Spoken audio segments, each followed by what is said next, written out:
Looking forward to this next chat. Let's bring you some reaction then to the news that we brought you earlier. Big breaking news in the women's game.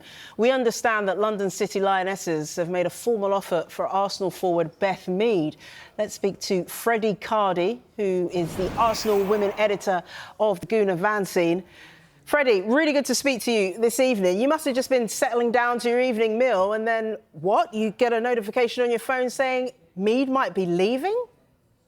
Yeah, basically, I was looking forward to Birmingham Ipswich, actually, and sort of cracking on with that and the start of the championship. So, yeah, surprising news and, yeah, looking forward to chatting about it.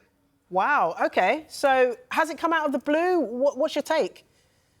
Yeah, a little bit. I think I've not been surprised by sort of London City's side. They've had a big transfer window. They signed a couple of players from Arsenal already, which were less surprising. Nikita Paris has come in from Brighton as well. They've had quite a number of incomings and outgoings as well.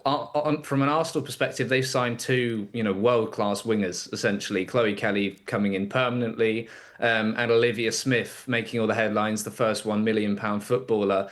So Arsenal sort of now finally they've lacked options out wide for the last few seasons, and I think it's been a big sort of talking point in terms of them not challenging Chelsea for the WSL. Now it feels like as soon as they've got four, London City, the bid comes in and they look at taking Mead away. For me, if Mead is to go, Arsenal will need to replace her because I think even if she's not perhaps one of the starting wingers, she wasn't in the Champions League final, she came off the bench. But if she is to go, Arsenal are going to have to get a very good quality forward through the door. Yeah, they really will, because Beth Mead is synonymous with Arsenal. She's been there for 8 years. She's won the WSL. She's won League Cups. She's won the Champions League. Would she be open to a move away, do you think? Yeah, that's hard to tell because she's just won the Champions League. She's just won the Euros. Is the lure of a newly promoted side as big as London City's ambitions are?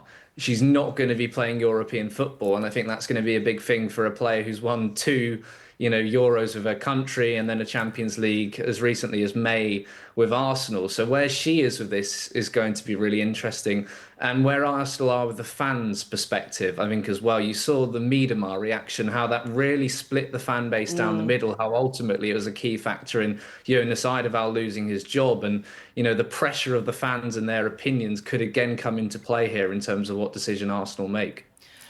I'm wondering about how big of a loss this would be to Arsenal, because she's in her 30s now, which, of course, isn't old by any stretch. But when it's a player in that position, you do start to talk about them at that age coming towards the latter stages of their career. And as you rightly say, she's not necessarily a starter. So how much will Arsenal actually miss her if she leaves? Yeah, it's tough to tell because I think she's just such a player of magic moments. She can do things on a pitch that very few others can on her day. And the hard thing for her, like Miedema, who I just mentioned, coming back from that ACL injury where Arsenal had 4 of them in one season, it's such a difficult injury to come back from and find your best form quickly and find it again, as Miedema found out. But like I mentioned, in the Champions League final, Mead comes off the bench. She has this vision to play this through ball in behind the Barcelona defence. Stina Blackstenius scores, and Arsenal are European champions for the second time, which come the start of the season, absolutely nobody expected. So, if she's happy to be in and around the squad and challenging for regular minutes, which I'm sure she'll get, then I think Arsenal will be happy to keep her.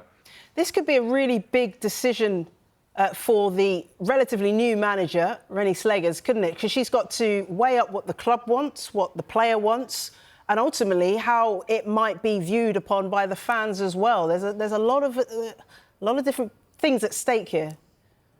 Yeah, absolutely. And what London City Lionesses will achieve in the next few years as well. Could they become a rival? Michelle Kang, with her sort of multi-club empire, with Washington Spirit, and Lyon, what she's done there, that she's clearly got money that she's willing to invest in London City, which has been great to see. But if Arsenal think further down the line, this is going to be a club that's, well, we all know they're unlikely to be fighting relegation this season if their signings on paper, do the talking on the pitch.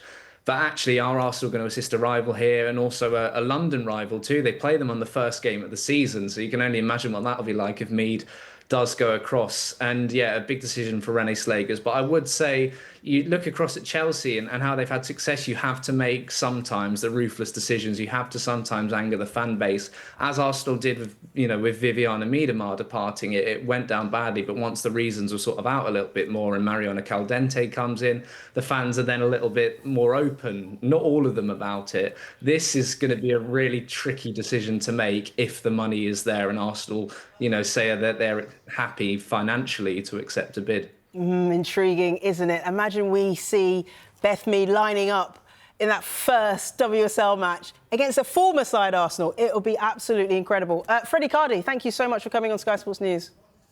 As ever, you're welcome.